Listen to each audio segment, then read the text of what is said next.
Beka uman sodane ka unangotane Ndiro samni jalatu wako biye kabe Ndiro samni jalatu ka usembune ka dambune biyo kabe Ndiro samni jalatu ka gari tullu kata debiru biye kabe Ndiro samni jalatu jira ina garre Ndute hina walane narif gishu garabute rabe Tadubun jirtu kalitif kilin tokkabe Wabe nasimi tilikada be Ndupin kale bade gobana bade Wansalen jolle kesa bade Walin olte walin fakatu faradon Areda ke na dolchada amata tago Nurahida umara ke kamatago Kabihidi harikan ke kadamago Sena dagatamu gamna barite barihin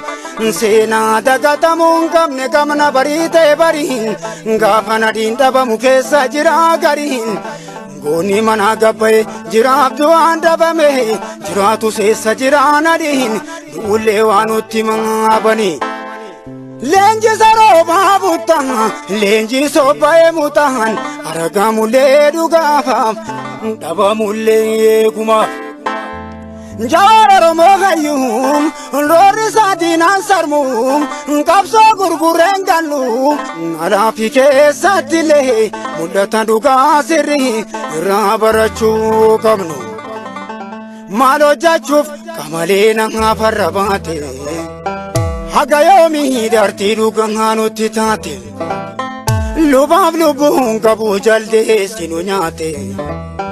Iti gadis urumole hinja karate Jala gori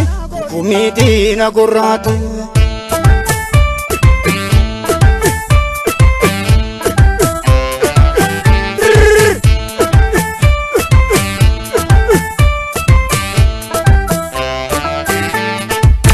Gari jabuli watu higenu Gari jabuli watu higenu Oromi antena shakara bebe tuka Yababa kena Anurti tena chi Tango ne tanena Ndabarsi ne genine Iga kena nena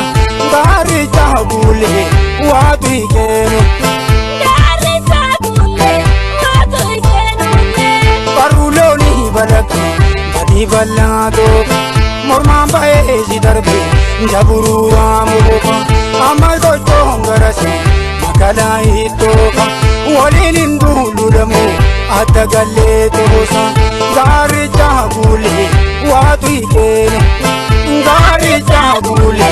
Watu higenu